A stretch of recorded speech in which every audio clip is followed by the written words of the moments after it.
Wait a minute! That's all the original paint! Oh my goodness. All the original paint is underneath this undercoating. Dang.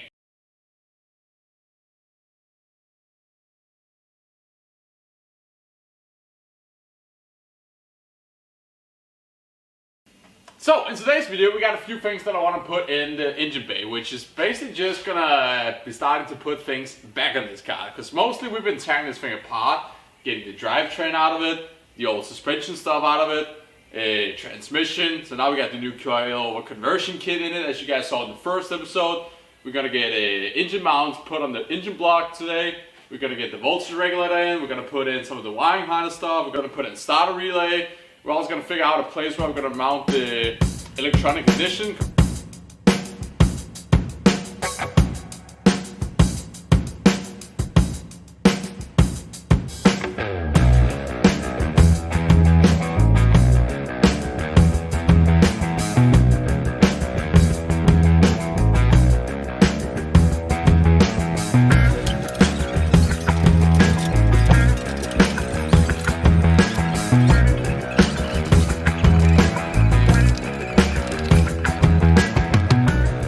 So voltage regulator, starter relay, ignition box, and also the engine mounts. We're gonna wipe up the engine mounts a little bit. They're a little bit dusty from laying around in the shop. And now we're gonna throw everything at the engine bay. So let's get to it. Wait a minute! That's all the original paint! Oh my goodness. All the original paint is underneath this undercoating. Dang. This was black paint in engine bay. And I always thought that maybe this car got like a factory undercoating treatment or something, or just black paint in general. I just did like a little bit of brake cleaner spot, and with this like rotating bristle, and all the undercoating is coming off, and we got original green paint underneath.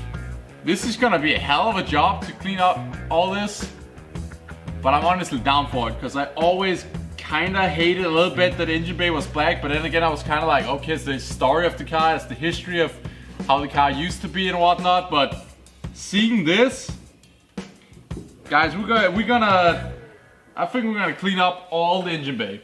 That's insane. That's so cool. This is the coolest find so far. I'm so excited about this. Let's go. Okay, so right now we got all the controls arms loosened. I'm just gonna take the wheels off each side. Luckily my pallet jack here got off-road stands, so that's perfect. Also, these are kind of the wheels that we want to run, because patina, baby.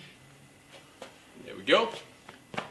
I'm just gonna throw in a time lapse, and then we're gonna get all this stuff on.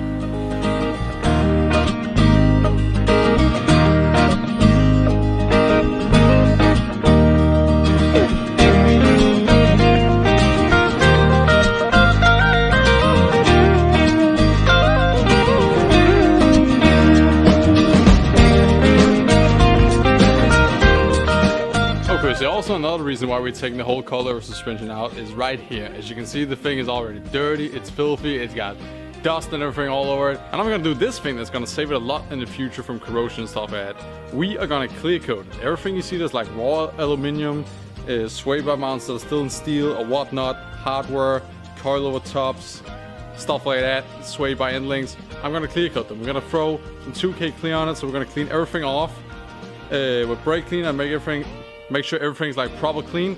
And now I'm actually just gonna blast 2K clear coat on top of everything that's bare. And if there's any like overspray that gets onto like some of the black powder coat and stuff like that, it's whatever. That's just an extra protective layer on top of the powder coating. Okay, engine bay is all empty now. I was fighting this battery tray. I broke 3 bolts, 3 nut surds, a clips thing, mopar clips. So we're gonna have new ones of that, I guess, or just bolt and knotted through for now. I would probably like in the future to get, you know, just buy a new bracket and a new tray, honestly, because this one is kind of bent up. The whole corner's eaten here, and it's starting to corrode and stuff. But here's where I'm kind of don't want to change it out, because original engine bay, original patina, original battery tray with green overspray on it, and if I put a brand new battery tray and bracket in there and nuts, it's gonna stick out as a soft foam. However, the battery's gonna sit on top of it, so it's not gonna be a lot. You're gonna see it. But one thing I really want to find, and if you guys want to help me, this car is F4 green, not the F5 green like every Charger, everything you see on the internet. This is a lighter green, and F4 green, I'm pretty sure. I can look at the VIN tag. It's the FF4 green that this car is, and not the typical FF5 green or FF7 green. I also think there's a dark one.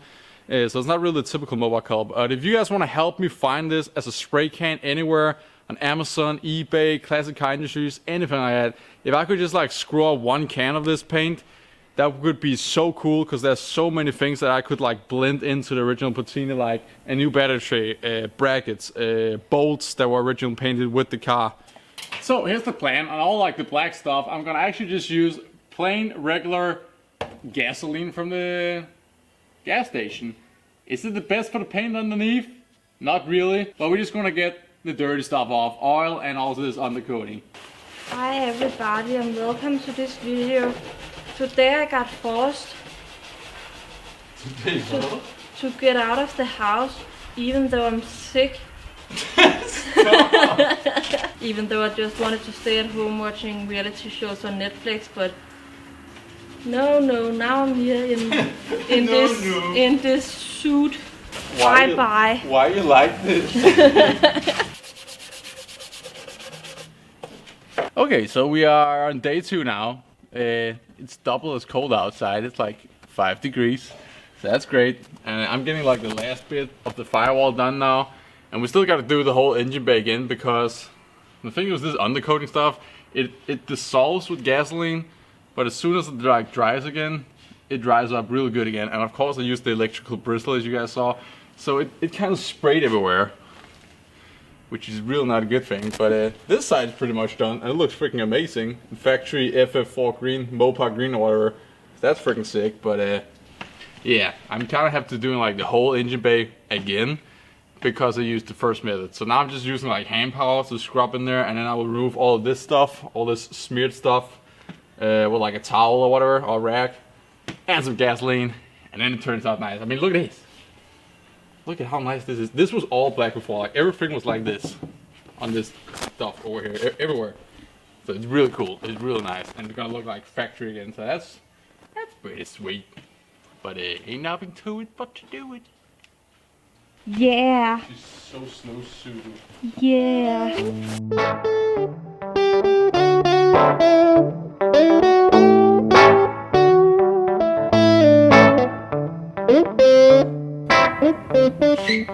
Hey guys, it's another day.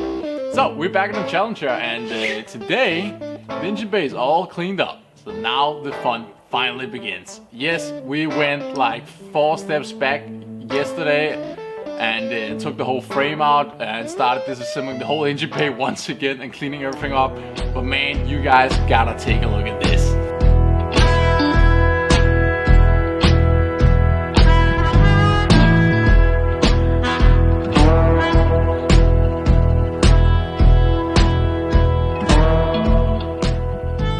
So starting an engine bay, I actually ended up removing the wiper motor. I ended up removing the last wire brackets and this whole bracket thing that's here on like the master cylinder mount area. And we just removed a lot of freaking things. And also, actually one thing I gotta remember to do, classic mopar thing. This hole right here, it is filled with dirt, leaves, I mean all kinds of things. So we're just gonna get everything out of here. And we also got some, is that a rock? No, that's an acorn or something. Maybe a little squirrel has been living in here, you know, just a little squirrel, get out of there. And all this stuff just gathers up in here, you know, and that's gonna lay there, it's gonna be soft, and then it's gonna be muddy with water, and then it's gonna be wet for I don't know how long, and boom, you got a rock the cowl panel like every other mopar out there. So first few things we're gonna start to mount up, we got them all up here. We got a voltage regulator.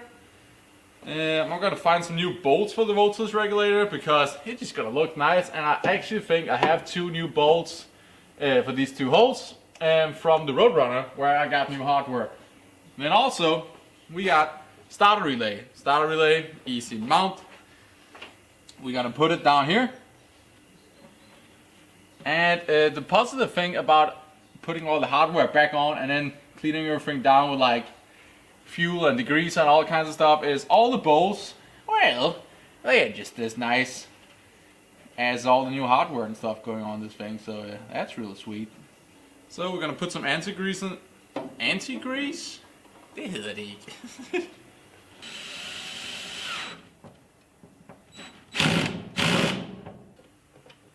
Just still. And there you go, it is installed.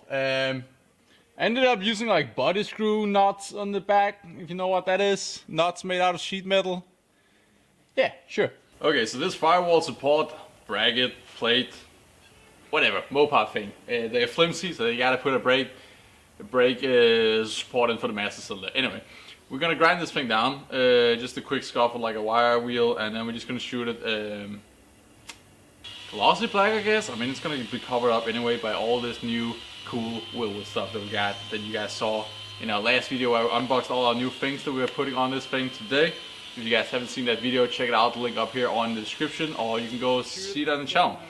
But we got so many new cool things for this build, and yeah, most of it is like a satin or glossy black, like the QR1 suspension powder coating, the Wilwood stuff, and the master cylinder as well, also the conversion bracket for the master cylinder, because the Wilwood master cylinder is a 2-bolt setup, where on a mopar it's a 4-bolt. So you have a bracket that I bought from Wilwood that goes from 4-bolt to 2-bolt, pretty much. So it's going to be firewall, this plate, conversion bracket, and then master cylinder. So it's quite a sandwich we got going on right here, but okay, so as you guys probably seen, there's a lot of parts on top of the car right here. We got all the Wilwood boxes, got the stainless steel brake lines and fuel lines, which we're gonna run the brake lines, very soon we're probably gonna run the brake lines, because then that's done. It's easier when the engine is out to run both fuel line and the brake lines. There's just more room. I can sit in the engine bay and do the whole thing. And then also in the trunk, we still got the QR1 spindles, we got the steering shaft that I made, we got some rim flakes, header gaskets, we got like 7 or 8 quarts of VI1 valve line oil, we still got the control arms, still got some wiring harness. And right now we're looking for this thing. And then after this thing, I actually think, just because it's an easy job, we're gonna mount the engine mounts to the 440 as well. Just, you know, getting things done. It's just all about, like, you know, with projects like these, when they are so big, this is not even like that big of a project. It's more of a money pit project than anything. It's just buying a lot of conversion stuff. Big tip I can give to you guys about a big project like this is literally just get one thing done at a time.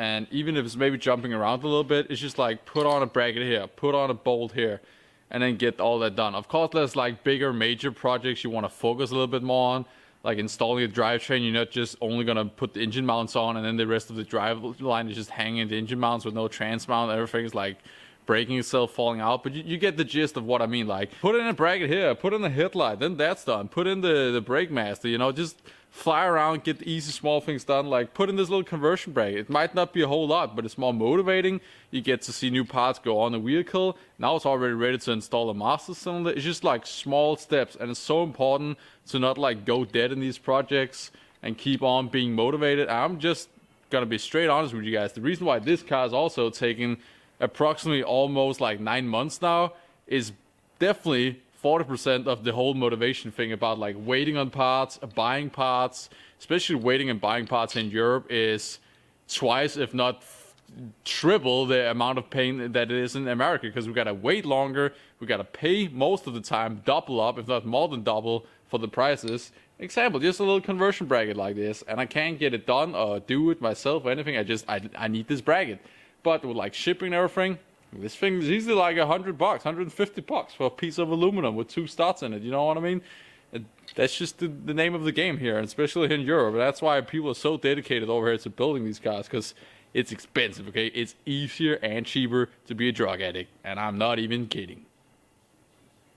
And that's not what I've been doing the 40% of the time where I wasn't motivated, trust me. Then I wouldn't be able to afford all these things, right? Yes. And they were gonna get it done. And again, I paid $150 maybe for this bracket, so I damn sure want to see this engraved CNC cut Wilwood logo, so make sure to put that up, I guess. And we're just gonna mount it right there.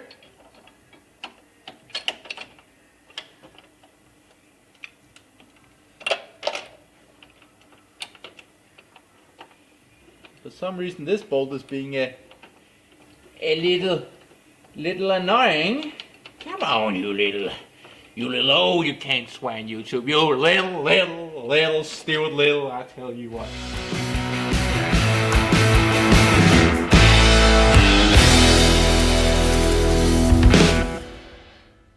Next one we got here, simple little thing. Accelerator cable, or speeder cable, or carburetor cable. I don't know what you want to call it, but it's the thing on the engine that makes it go.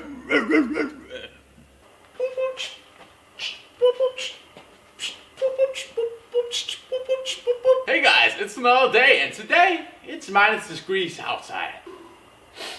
It's a cold one, it's a cold one. The gnats are shrinking, my boy. you guys have seen it before and you are gonna see it again. We're gonna try to get the 440 big block through this gap right here. Workbench, car, it's literally the width of the engine. I don't know how I did not think about this before taking the engine out or moving the car or anything, but I didn't, okay? And yeah, knowing me, it's probably just pure luck that this actually fits.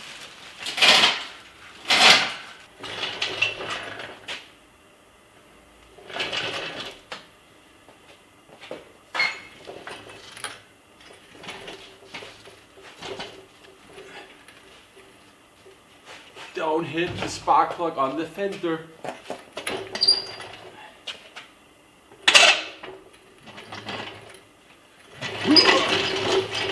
And there we go. And I guess just to make it a better day, moving the engine, cracked the phone screen. I don't know. Apparently the engine stand pinched my iPhone here. It's an iPhone 11. I had this thing for 6 years. Never broke it. Never destroyed the glass or anything. Never drops it. I take care of my things, you know. But nope. Pushing an engine. It cracked. Great. Let's uncover this thing real quick, and then we're gonna get the engine mounts onto the engine. So apparently it looks like this camera is already gonna die in a second because battery and cold doesn't mix well. Not in this camera anyway. Let's see if we can get this thing out of here. Also, it's a good thing that I made this cover because I thought, you know, it's not necessary, but it's been raining into the shop a little bit, you know, and there has been some water dripping on this thing. So I'm really glad I did that, because otherwise it would probably already now have like water stains, rust on it, surface rust, all kinds of good things. So glad I did it, and definitely gonna put it back on again. I'm not gonna not uncover this thing before it goes into the actual engine. So yeah, if you got something in your shop you care about, cover it up. Because I mean, there's dust in the shop, you're working and stuff, things are flying everywhere. It's a madness out here. And man, oh man, I'm just gonna take it in real quick. Because this thing is clean, okay? Clear coated, creamy orange. Man, that's nice. So, the engine mounts comes with the Q1 kit, but bolts for like the ears and the block, you gotta buy them somewhere else. And luckily, Classic Car Industries came through. They have the kit with the complete hardware, the correct bolts and everything. So hopefully it fits. So driver's side, left side, we got it right here. You can see we got shims and stuff. So you can actually shim the engine once it's in the K-member. I'm gonna have all the shims up front. You know what I mean? We want to push the engine back as much back as we can. Weight transfer stuff, you know, race car. I'm just test fitting right now. I'm gonna put like some anti-seize and stuff on all of these afterwards, but right now we're just gonna put them on.